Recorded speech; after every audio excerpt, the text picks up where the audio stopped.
Low impact and toning, we're going to be using a whole bunch of stuff, but can you start by grabbing your pillow? If you have your Airex pad, you're going to much prefer that. I did not bring my Airex pad in. I teach this class and I take all kinds of stuff into the class. And when I unloaded my car yesterday, I left it in the garage. Step up. Okay.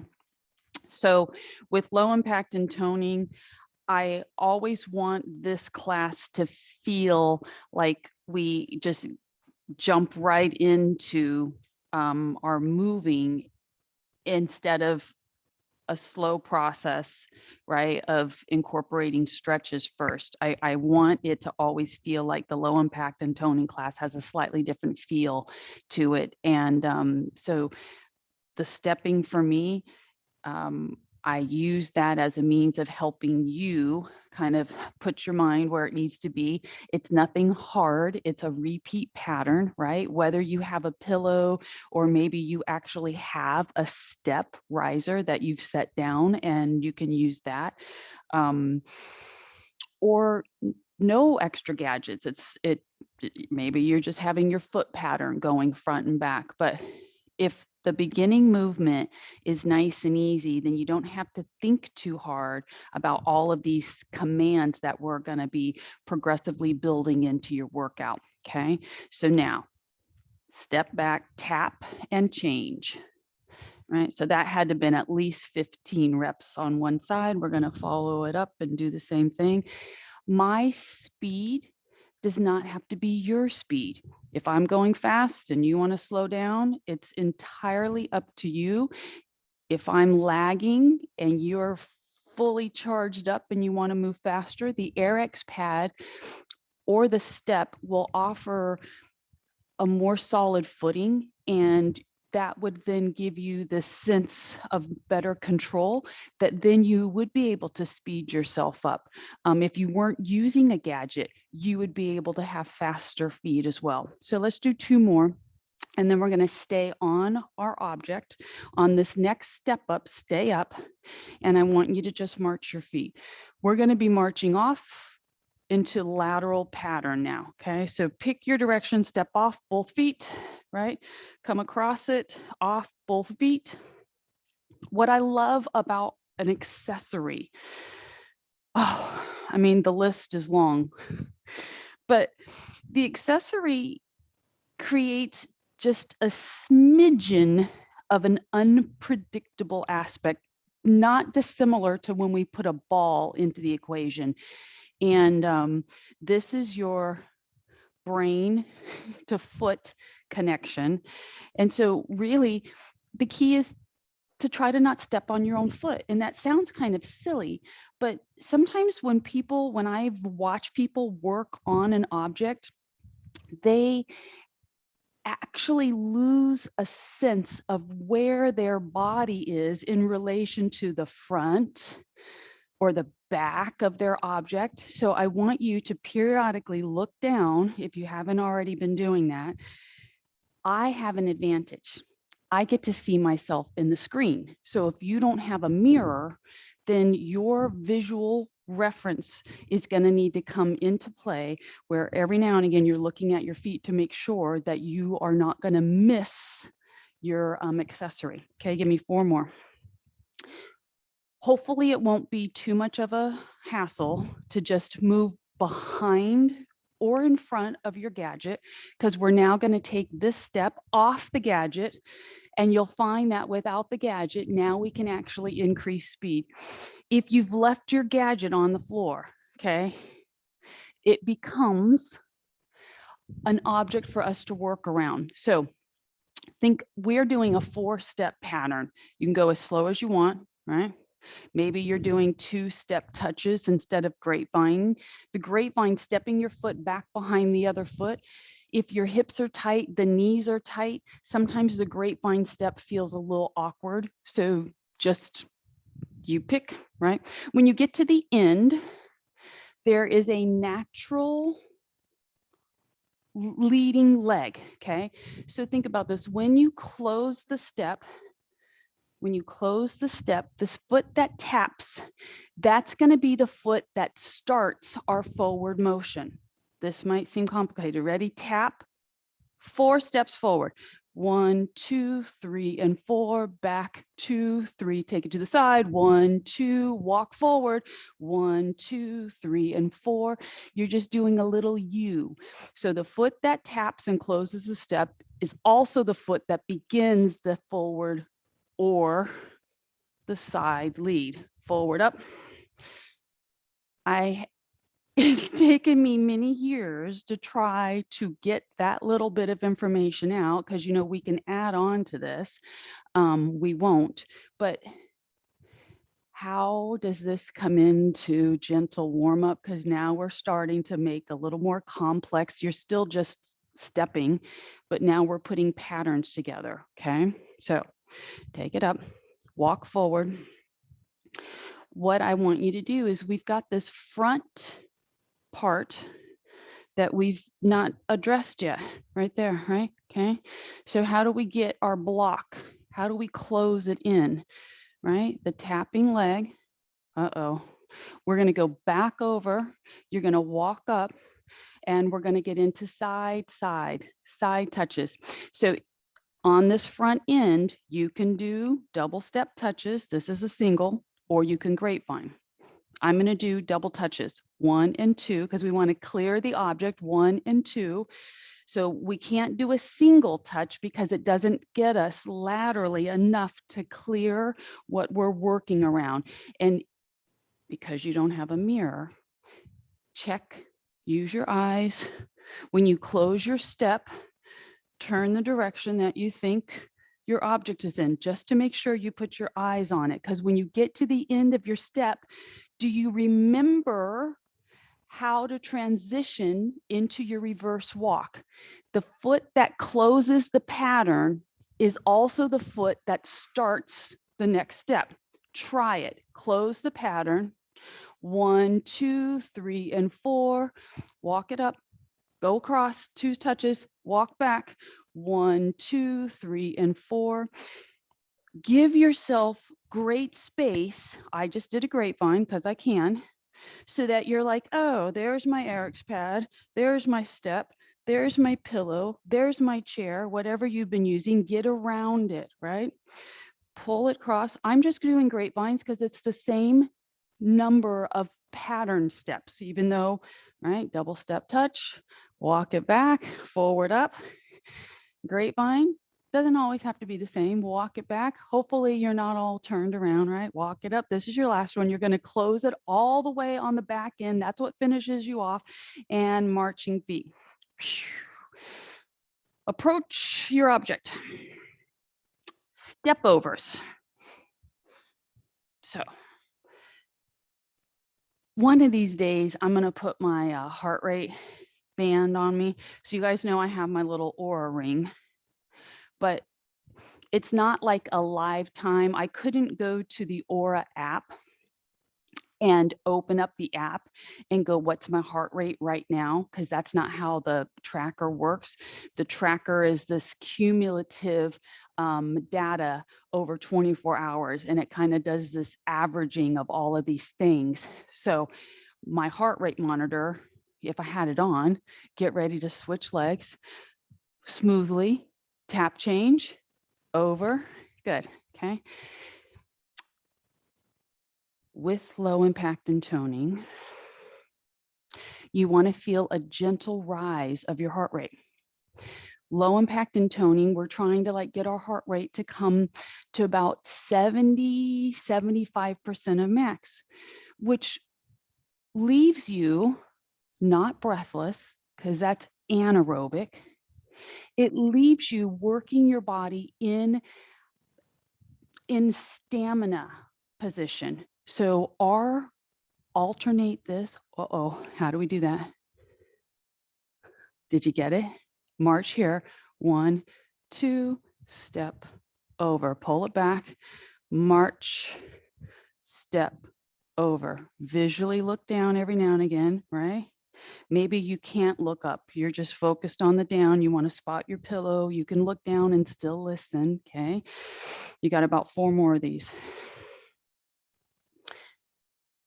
A lot of times when people are working out, I have had so often people tell me, well, when I do cardio, I train my heart and I work for 45 minutes at a heart rate of like 170, release and relax.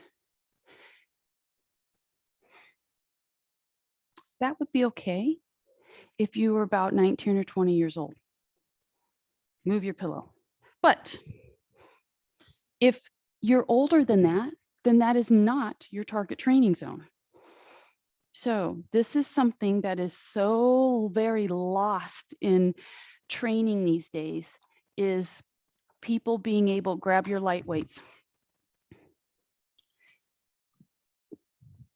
It's not a random, we're actually going to do TikToks.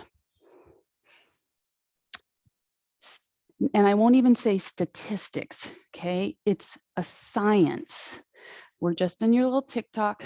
Try not to whip the leg up really high, okay? It just is a little bit of a side-to-side movement.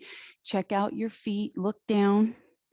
For that moment when both feet are on the floor, direct the toes squared up.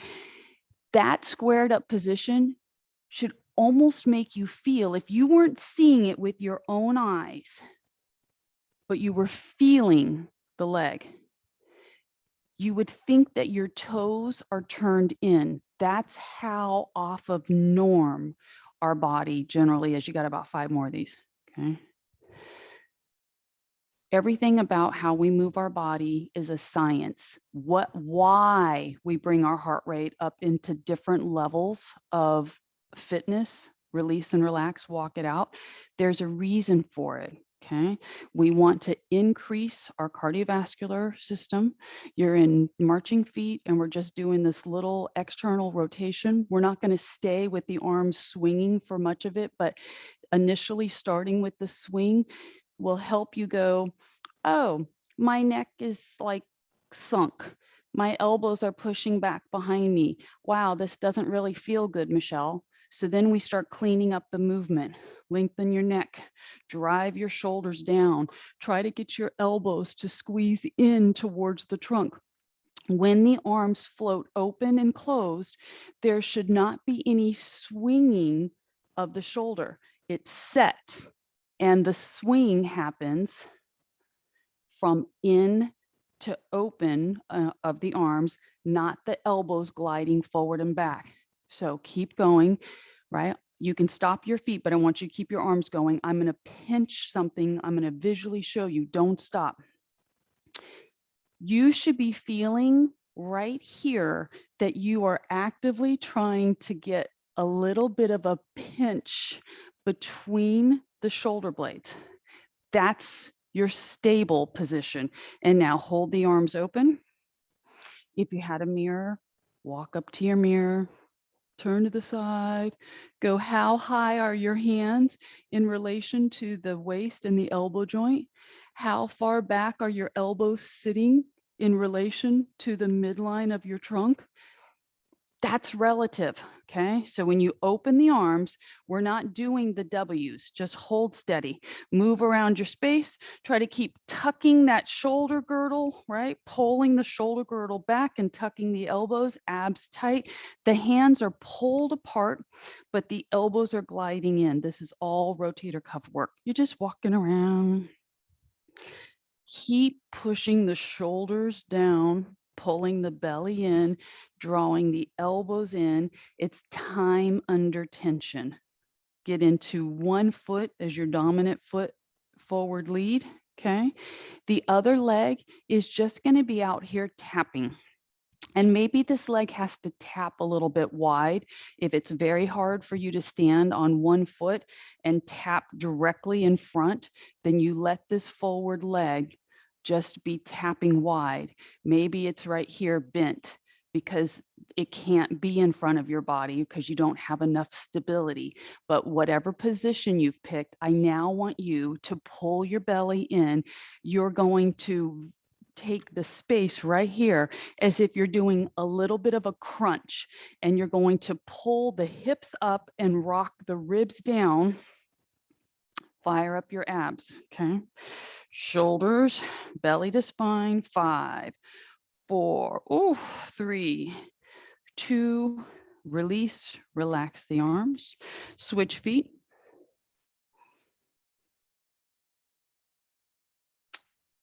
Back in the day when I first started training, probably not when I first started training, because when I first started training people, heart rate monitors were not part of anybody's equation. Can you do this? Brain teaser. What are the end range hand positions, right? When you sweep the lifting arm up, try to get the dumbbell to be flush to the ceiling.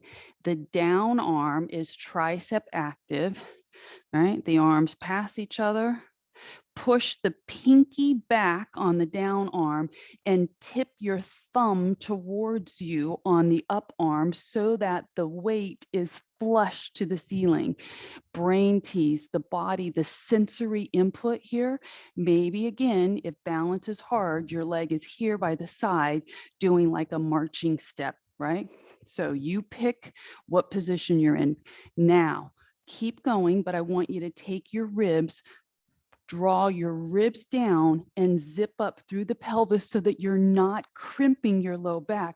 We want to feel like we're firing up our abs and our bun on the stance leg. Okay, give me one more. But if you don't think about flexing and doing a little bit of crunch, then you will be in excessive S curve. Very important to avoid that. And release. Set your weights down. Do you have a ball handy? It could be a small ball, right? It doesn't have to be your big ball. I'm going to use the physio ball, but if all you have is a small ball, this is my little trigger point release lacrosse ball. You could use a pickleball, tennis ball. It just needs to bounce. Okay, and I know since I know yous, I know that all of you have a ball. So back into your low impact and toning, you're going to march your feet or light jog, and you're just keeping track of your ball, right? Fingertips down, alternating hand, okay? Some of what we're doing is a little bit of forward motion, pull the belly in, go back. Can you take it to the side? Yep, go forward. We're getting about 4 steps. 4 steps is a nice, easy pattern because it's not too many of anything, right? Forward. If your feet are in walk mode instead of light jog mode, then you're still doing it. You're just in a slower position, right? So you can shuffle your feet as fast as your body can keep the brain committed to both actions, right? Pull it back. Now we're in march mode with the ball. Can you take into one hand, right? Can you sidestep? Here's the tricky part, go back. So when we're moving in one direction, it's the opposite hand that's bouncing the ball. Go to the side, right? Whichever direction you're moving, it's opposite hand from that direction. Go back, right? That unpredictable thing about the ball, where does the ball get to when you do your little bounce and walk? Take it over, right? Now, if we were really going to get particular, which you guys know, I like vague. I'm being facetious now. So think about this. I'm going to have you stop. You're going to stop your lateral movement, but you're going to keep your legs and you're still marching, right? So think about this. Every time the opposite foot to the bouncing ball hand hits the floor, right? I want to make sure that that's your rhythm. Can you do that? So this is how we incorporate a primal movement pattern. And it's very different than if you had the other leg in time with that hand. Okay, so now bring the ball to the side of you, right? Forward walk, push, pull it back, forward walk. And if you're facing front, that's fine. I just wanted you to have the profile of opposite hand with the dominant step leg.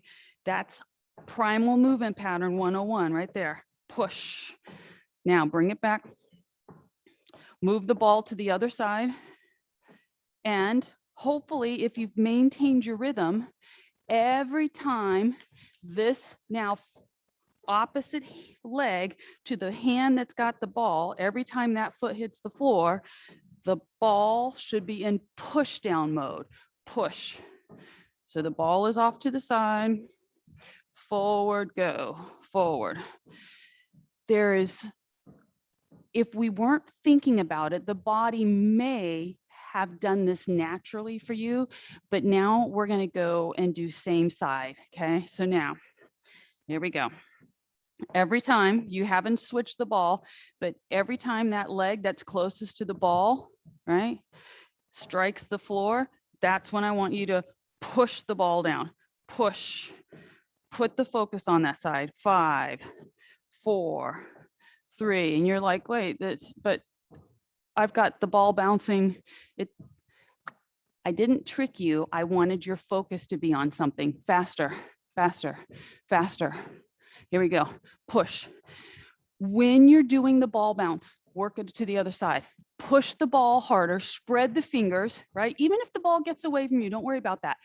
I want you to make the ball go hard, aggressive, so that you're not bending over at all. Buns are tight. 10, 9, 8, 7, 6, 5, 4, 3, 2, and cut. Something as innocent as the ball bounce, and that may have been very annoying to hear, but for people who have really agitated shoulders, that little innocent move of just that can often be too much for people with shoulder injury. So I hope I didn't set anything off in you. And Peggy, I hope that was okay for your wrist. And you all know that if we ever get to a side of your body that doesn't feel right doing something, then you just do everything on the other side. Okay, get your chair into the equation, maybe grab a little drink. So back to the heart rate monitor. Just that little bit of marching and ball bouncing. You should feel like your body is actually responding, that your heartbeat is a little bit faster than it would be if you were just sitting doing nothing. And that's all you want. You know, back in the day, we used to do heart rate checks in classes. We take the beginning check, the check in the middle of class when your heart rate was supposed to be at 70, 75, or 80% of max. And then when class had a cool down, we check the heart rate again to make sure that you were down very close to what your start point is. And this is the part about people's bodies that they know nothing about. When they go out and they exercise, they don't have any idea how many minutes did you spend in your target training zone. Maybe when you went for that 5-mile walk, you actually never got your heart rate into the appropriate zone for fat burning or aerobic conditioning. Like it's not rocket science. It's science, but not rocket science. It's easy to figure out if you know the formulas. So your chair is in hand. Hands going to the chair. Maybe you got to knuckle down, right, to protect your wrists. Push back. Bend the legs. So your chair, you're going to figure out how do you get into a nice deep squat. If you're looking at the screen going, what's she getting ready to do? Okay. I want you to, I'm going to, instead of moving my feet forward, I'm going to drag my chair towards me a little bit so that I'm not leaning forward. Okay. Because we're not going to lean forward and do downward dog. We're going to let our chair support us so that we get a nice deep squat. Now, there's something about your chair that even though your chair isn't heavy, it may be able to provide enough leverage for you to give you, since you have something to hold, that as you just looked at me drop into that squat going, is that what she wants me to do? if your body allows it. And then grab your chair. I'm pushing my arms against my legs, raising my hips, leveraging myself up, press up into the chair. Everybody's degree, range of motion will be different. So look at your legs, go, was it a huge success? Or would you say epic fail? Somewhere between those two extremes is what your body just produced for you. If it was very hard for you to sink into the stretch, then try opening your span of your legs a little bit more. Here we go. Hands, lean back because it's a leverage thing. Okay. Start bending your legs. Make sure that the feet don't roll so that the arches collapse and the knees roll in and the ankles roll to the floor. Put weight on the outside edges of your feet. Start coming down, and maybe your stop point is here. But as your hips and knees free up, the resting posture is here. It just is often hard for people to get here. This offloads the quads and it actually stretches the hips. So you get wherever you can and then lean towards your chair, roll up, stand up and squeeze your buns. This would be if you had one of those bands, okay? So Peggy, when I get to see you in person, there's going to be so many things that I'm able to show you that pertain to knee strengthening. So you ready? Now we're going to do it again, but we're going to have some kind of fault lines built in. If your knees press towards the chair, right, there's only so low you can get, which is fine. And then shove the hips back and then load your elbows on the chair. And maybe this is the depth of your squat. And as you're looking at your ankles and knees, if you can tell that the foot is heavily loaded through the arch and you have very little pressure running along the outside of the foot, that means your knees are in the wrong spot. So pry those babies open. Use these strong muscles called your abductors, abductors. Push the knees open, keep sitting down. You do your best, right? And I can just keep bringing this chair into me nice and tight. Oh, the goal is for me to not prove anything to you all. It's to show you options. And then somewhere between extremes, right? Come up, you find what is your best option. But I have learned you're going to spin your chair around and sit in it. If you feel like your hips, your back, your knees are tight, then just build your sit base up a little bit to make it easier. Okay. It used to be when I first started teaching, because I didn't know any better, I would teach a class, toes of one foot, lined up a few inches off the arch of this is your foundation leg. This is your assist leg, okay? Extension, belly in, push the heel of that foundation leg into the floor. You're also using your toes without letting your chest come to your thighs. Stand up. And here's where you're like, well, oh, now I understand why she said build the hip base up. If you can't get your butt out of the chair to a full rise without you doing this, then you need to raise your hip level. So put your big pillow under your chair so that you can execute the movement as it's supposed to be. If you had a mirror, here's what you're looking for. When you start your squat, right? What is the knee doing? If the knee slices in, right, and the body kind of cockeyes itself, the wrong muscles are at play. So we want to feel like this outer aspect of your knee is kind of pushing out, load the heel, press the knee out, right? Put weight on that toe to help you get up. And the slower you go, the harder it is. Start your squat, push the knee out, right? Reach out like someone's assisting you so that your body doesn't slice to the side. How do you track? This is why the mirror is super helpful, because you get to see how cockeyed, like how much is your body like cheating, though you might be getting on and off your chair.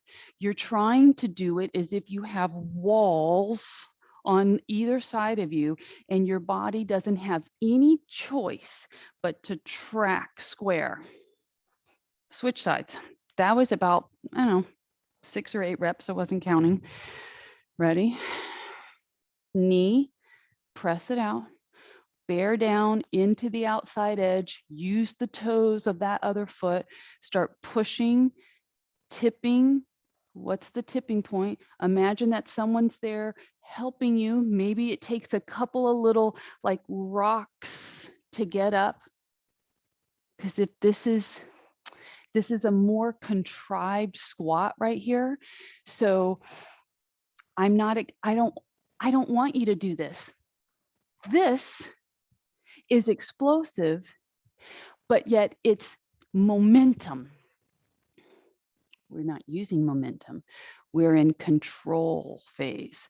The slower you go, it will be revealed to you where your weakness is. We don't want to push through the weakness.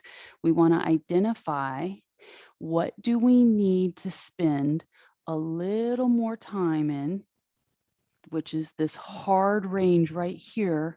We don't want to blow up out of the chair, because then we miss the real training that the body needs. These few little repetitions probably is not going to come back around till next week, right? 2 more. Push. And next week, squeeze your buns. I'll be on the boat.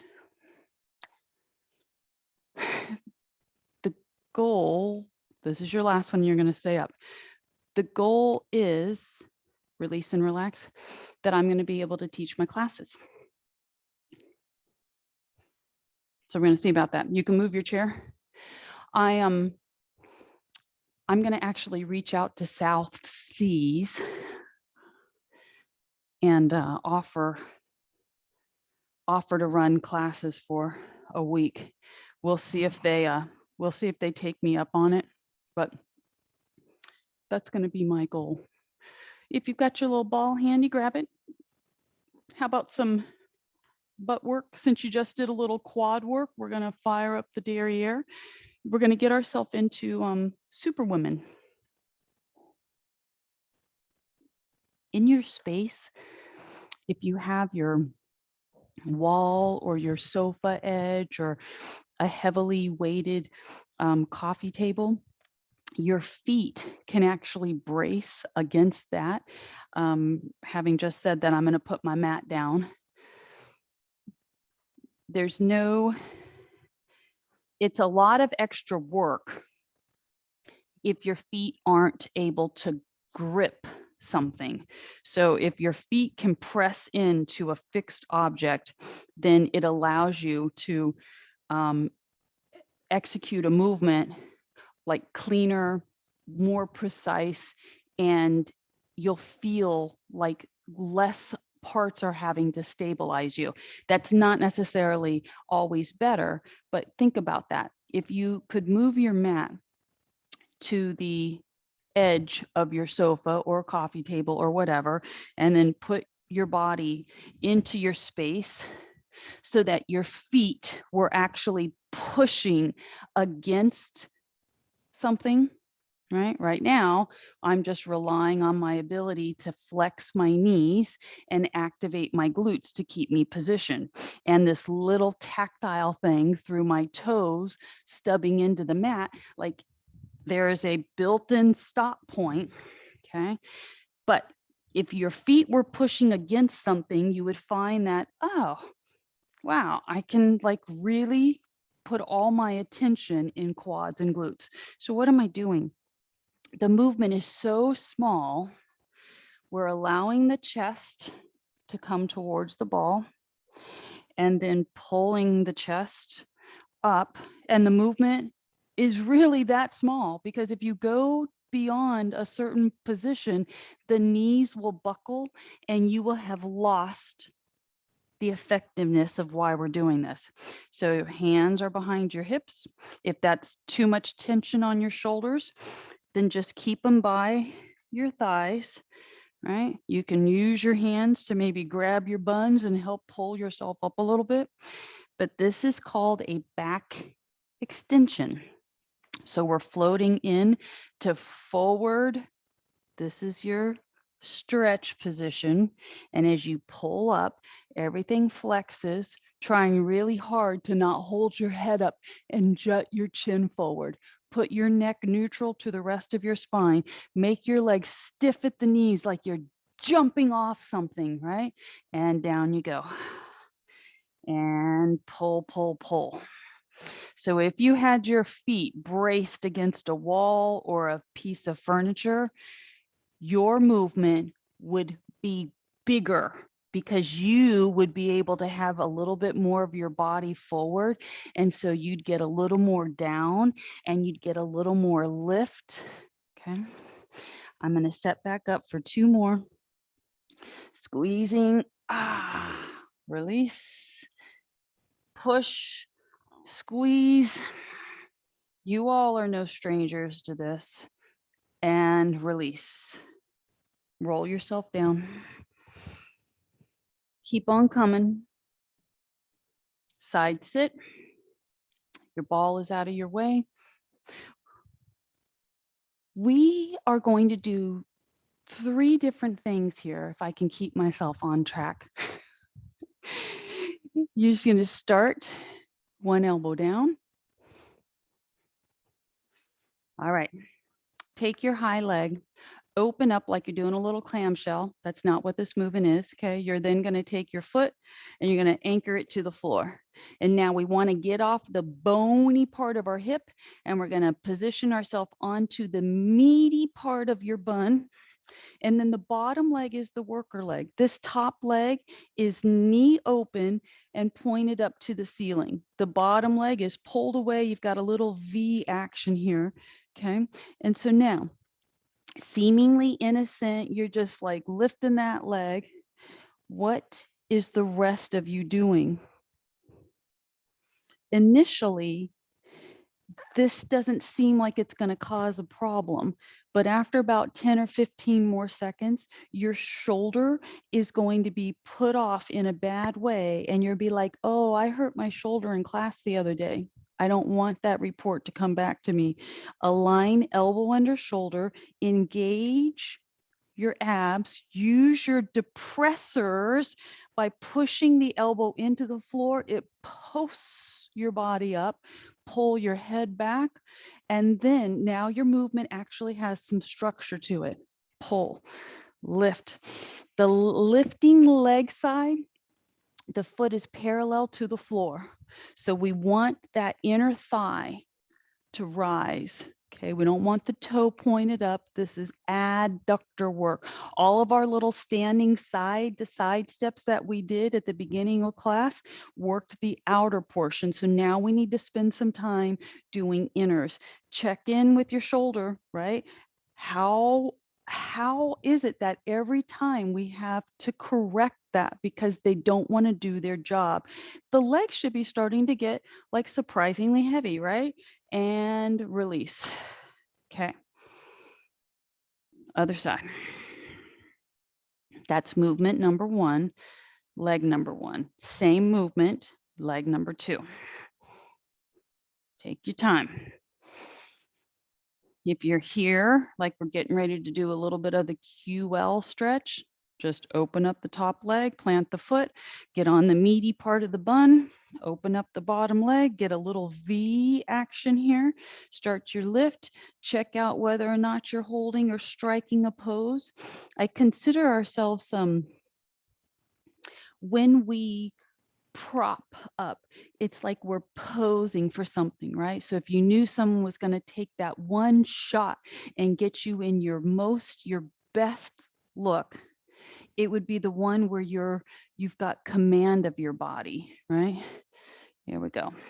Lift and lift, pull, belly to spine, shoulder blades back. Where's your head? Push it back. Nice. So you may have not, maybe you saw my Facebook post yesterday. So weird. I didn't have a super efficient sleep the night before last.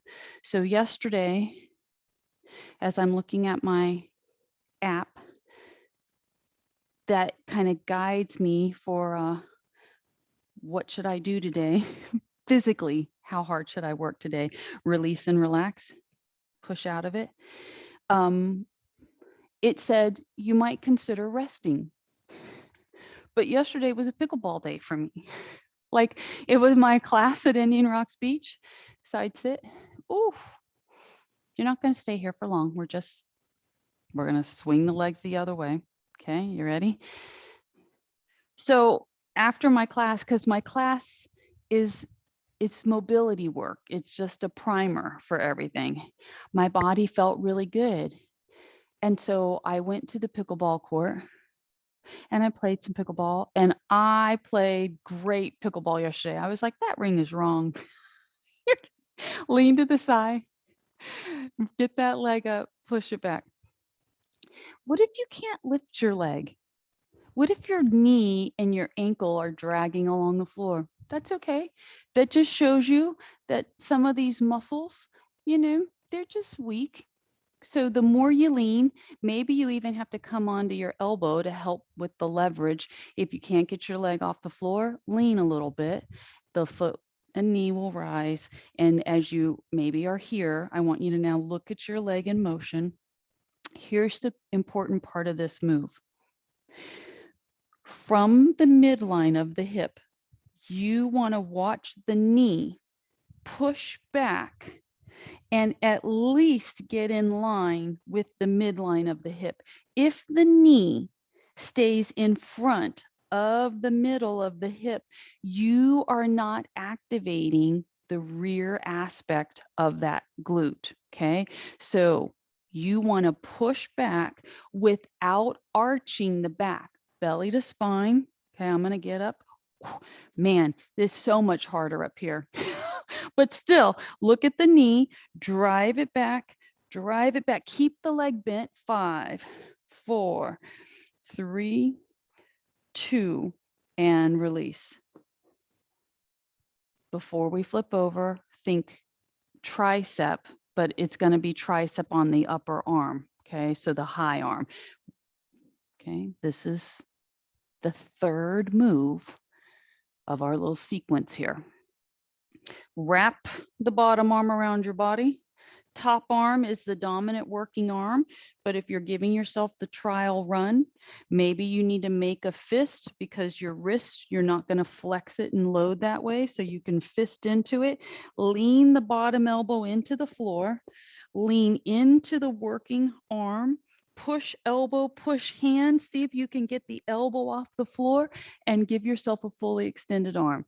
And down you come. The elbow kind of braces you, the shoulder touches, and then you roll back and now there's no load. Roll into it, push. So I'm giving you the movement broken down, how to completely offload, no tension, and then work mode. But if you don't need the offloading position, then you stay rolled forward and you drive yourself up and down without adding the rock back. Okay, 5, 4, 3, 2. That was about 10 reps, and release and relax. Okay, swivel the legs to the other side. Do you remember what we're doing with this? We're doing our bent leg pushback. As you sit into the side sit, just embrace the stretch for a moment. Lean as far away as you need to try to get the leg off. Maybe it's down here. Part of you learning how to scale the movement is just knowing that even when you modify, there's still a significant amount of work happening without stressing other parts of you. So if your hips are really tight, then come onto your elbow, keeping in mind that your posture has a lot to do now. Okay, so you can press into the elbow, you're posing yourself, right? This is modified, but still effective. This is so much harder. Look down the hip line. Make sure this knee moves way away from this foot.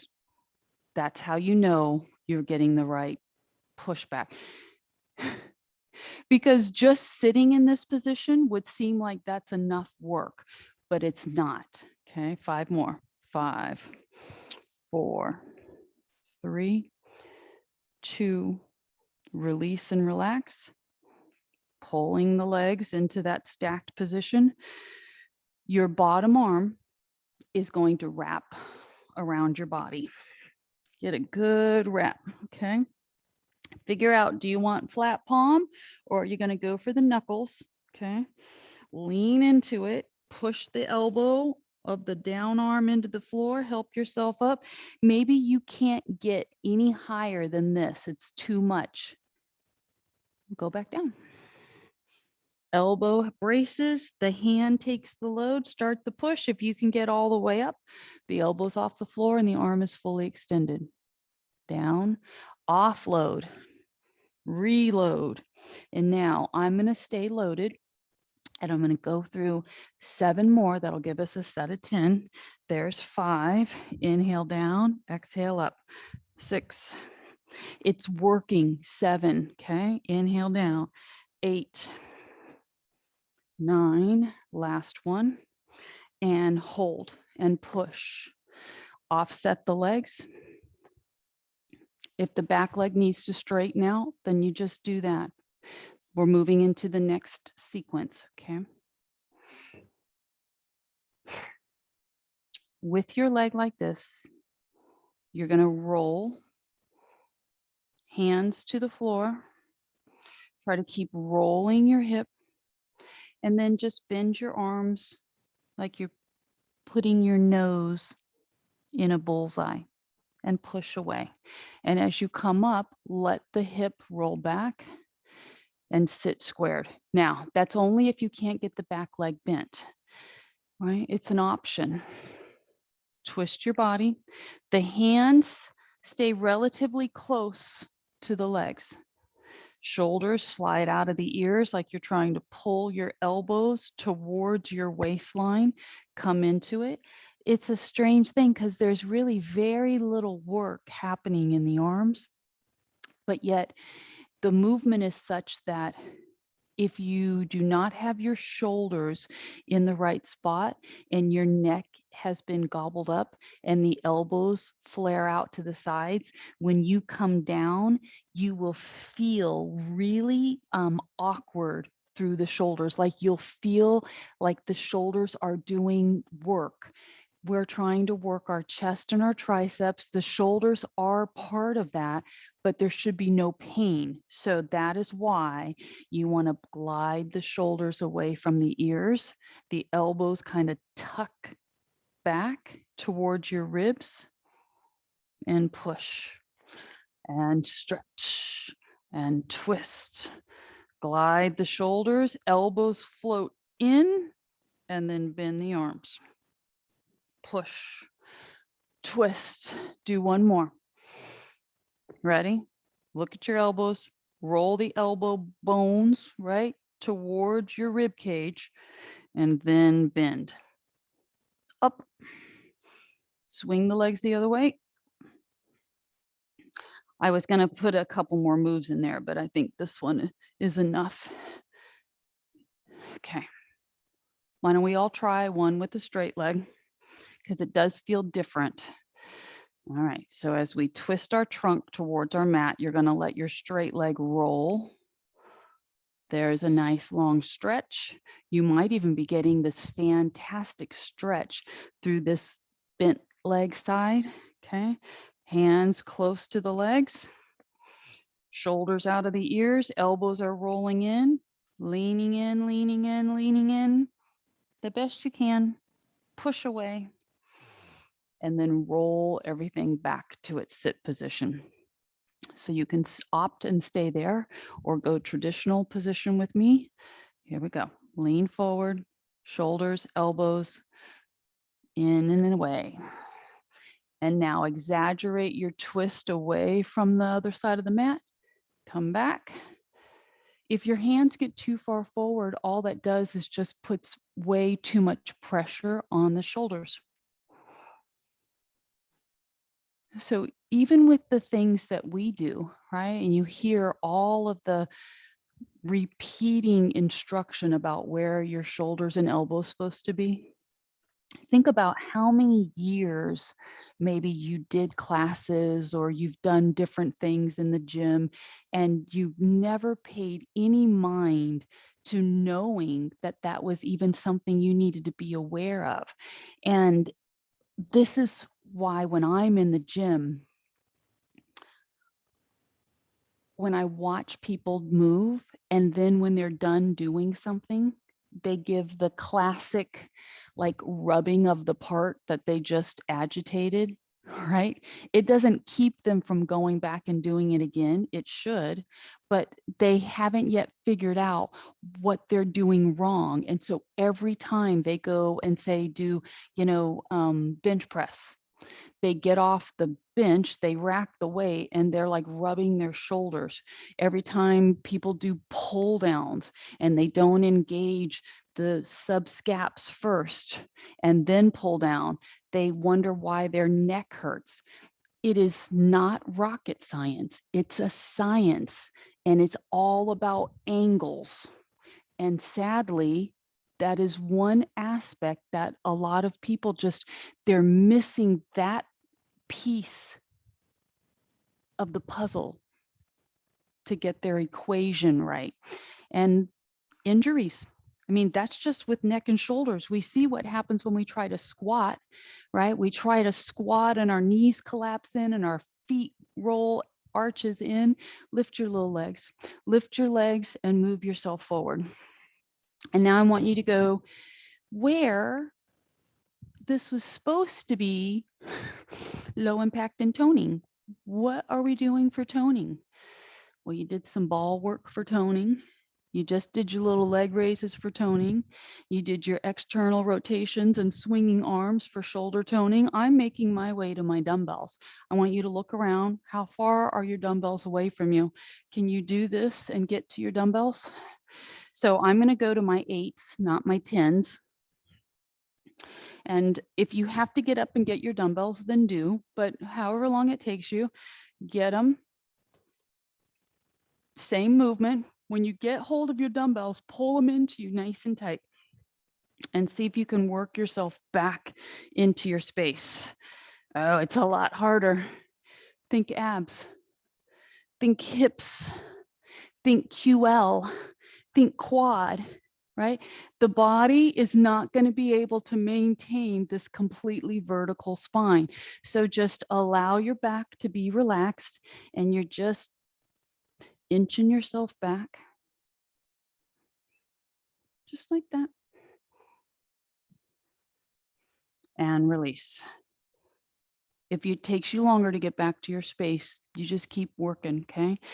So for me, my mat annoys me when it's got bunches in it, so I'm going to flatten that out. Think chest press. Ready? So how do you get on your back? You do not have to pick up your weight before you roll back, okay? You can lay back and then grab your weight, but I'm going to hold mine. Rounded spine, bent legs, rolling back, legs up. Your feet do not have to be off the floor, but I will tell you it will make it a little bit harder. So you decide. Shoulders pulling out of the ears, get a little pinch across your upper middle back, pull the belly in. If you are opting to have your legs up, I just want to make sure that your knees are drawing a little bit towards your abdomen and the feet are a little bit higher than the knee line. Okay, belly to spine, buns tight. Push the arms to the ceiling. And now, without bending the arms initially, I want you to glide your shoulder blades down. And then I want you to bend your arms where you feel like the elbows almost graze the mat. Push up, gliding shoulder blades down, and then follow through with the bending of the arm. The elbows barely touch. Push. Shoulder blades first, belly to spine, and then bend the arms. And now from right here, you're in hover mode. The elbows are kind of touching the floor, but they're not resting, okay? You can put your feet down. Maybe you put one leg down because it's a little bit too much to focus on. Why don't I give that? Why don't we all go to one foot down, one leg extended, but extended at an angle so that the thighs are level with one another. All right, so if your elbows are now resting on the floor, I need for you to squeeze your shoulder blades back, pull the belly in, and then just pick the elbows up off the mat. Your opposite arm to your extended leg is going to be the moving arm. And there's 3 of 10 and 4. Keep pulling the belly in. 5. The foot that's on the floor, push that foot really firm into the floor and you'll feel your buns work. That's about 7. 8. 9. Hold the arm up. Push the other arm up to meet it. Switch the legs out. Take your high leg, level it down so that the thighs are even with one another. Pinch the bun on the bent leg side. And now squeeze your shoulder blades, lower the elbows down just to the point where the backs of the arms rub the mat. And now opposite arm is punching towards the ceiling, 10 reps. There's 3. Hopefully your chin is slightly tucked so that you're looking at your leg. There's 5. 6. Squeeze the shoulder blade as it comes down. 7. Slide it down into its track. 8. Push, push. 9. Bring it down. Last one. Pulling down, raise your head, set the dumbbells off to the side. Give your knees a little tuck, little rock from side to side. We have one last move. So if you need to go, I understand, but if you can stay, we are so close to being done. All right, legs up. Are your tights even from right to left leg? Somehow my tights are never even. They are now. Okay, so the legs are up, which requires a lot of abdominal strength. The heels are touching, the toes are flared away from each other, and the toes are reaching towards the ceiling. Maybe you're like, could she just move into it? If that's you and you're feeling fatigued, I want you to wrap your hands around the backs of your thighs just to offload a little bit of your work, okay? If you don't do that, put them across your belly. Now separate the feet about 6 to 8 inches. Try to really keep your knees stiff and vertical. The legs are as vertical as you can get them, because that's going to keep the pressure off your back. So now we've started what's called the Pilates circles. Okay, this is a Pilates-based move, and the legs are moving really tight circles. The movement is so smooth that if someone were looking at you, it would take them a moment to figure out what exactly you're doing. So your body is quiet. As the legs go around their circles, try not to rock your hips. And all I mean by that is if you feel pressure go from your low back to like your tailbone area, that means you're rocking your hips and you are not controlling your abs. So no movement through the back and the hip line. Reverse your circle. Your legs should be starting to tremble a little bit now. Tighten quads, belly to spine. You're opened up across the chest.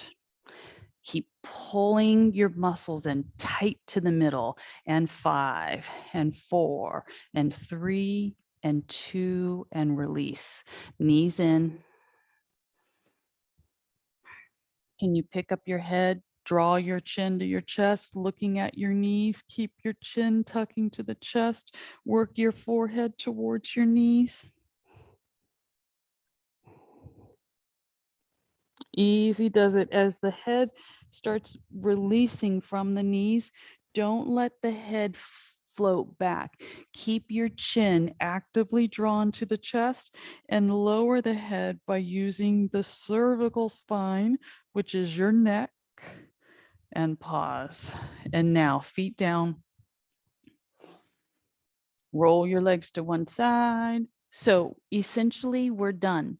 If it feels good and you just want to stay on the floor for an extra minute and get a little bit of hip rock from side to side, keep doing that. If you want to get up and say goodbye to me, I understand. Okay. I'm going to sign off with you all and wish you the happiest of days coming your way, right? Job well done. Tomorrow, what is tomorrow? Tomorrow's mobility, flow, and balance. Okay, so make sure to sign in for that. And I hope you guys have a great rest of your day. Ciao.